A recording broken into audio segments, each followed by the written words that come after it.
Hello everyone. So in these videos, all we're gonna do is learn how to use Fusion. These are by no means super comprehensive videos. They're hopefully just little tutorials that will help you get familiar with how to use Fusion, and hopefully you guys can work it around yourself. You will find out that Fusion is pretty straightforward, it's pretty easy, it's pretty intuitive. So if there's anything that you want to do, we're gonna try to show you how to do them. So if you open just Fusion for the first time, whether it was in the web version like I showed you in the previous video, or you actually have it downloaded on your computer, this is how it's going to look most likely.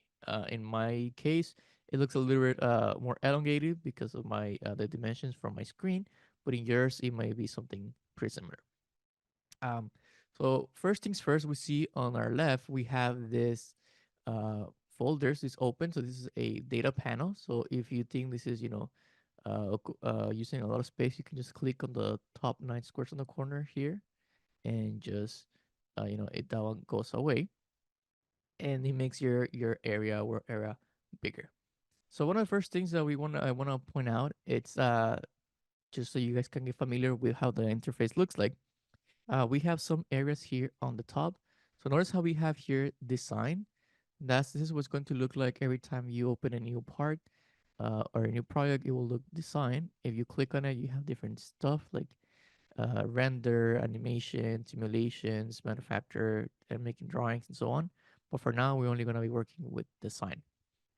You also have here, um, you'll see this create section, which is the one that we're going to be using the most.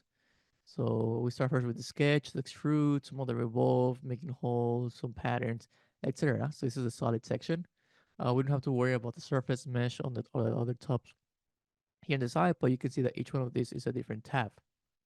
All right. So the other ones that we have, it's here also the modify, where we can do different things, just like press and pull, fillets, shells, commanding some parts, then some bodies. We can also do some chamfers. If we click over here, you can see more options appear. Same thing is here as in create. And we're gonna use most of this stuff just to show you real quick.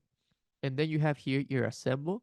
So if you have two different parts that you want to join together, you can use this assemble section. That's basically it for now. So the other thing that you want to do when you open a new document is maybe change some of these things here in the bottom. So if you see here, we have these options right here. So go into this one that shows you the grid, um, and click on this where it says snap to grid. Make sure that that option is turned off. All that's gonna do is that whenever you're drawing something, um, your drawing, your sketch is gonna snap into the grid lines. And sometimes you don't want that because you wanna put a certain dimension, and the grid lines might tell you like, oh no, you had this is the one the computer is telling you. So just to make it easier, you can turn that off. If you don't like the grids, you can also turn that one off and just leave it as white. It's up to you, but you can set that one there. And then the other thing that you also want to move before you do anything, it will be over here where it says we click on this side on our tree, see the browser. We're gonna click on document settings, open this arrow. You can see our units are in millimeters.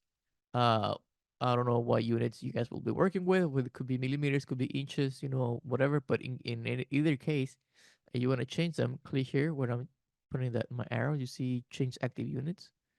I click on it once, and for this case, just for this tutorial, I'm gonna change to inches, and I can just press OK, and I will change the units for this one. But whenever I open a new project, it will go back to millimeters.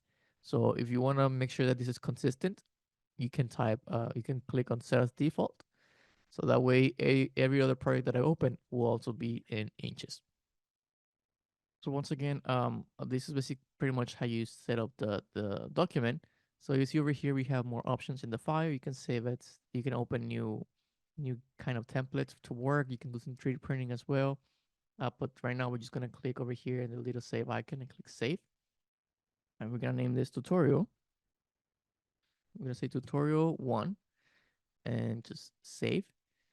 All we did was, just change the units, but that way our project already has a name. You can see when it starts to save, it says tutorial 1 B0, and after it saves, we have tutorial 1 B1. And if I open over here, once again, my data panel, you should see, you see, these are the parts that I have made before.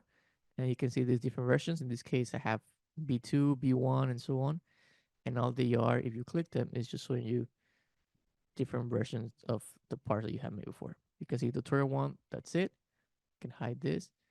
And that's it for this one. So in the next video, we're gonna show you how to do a sketch.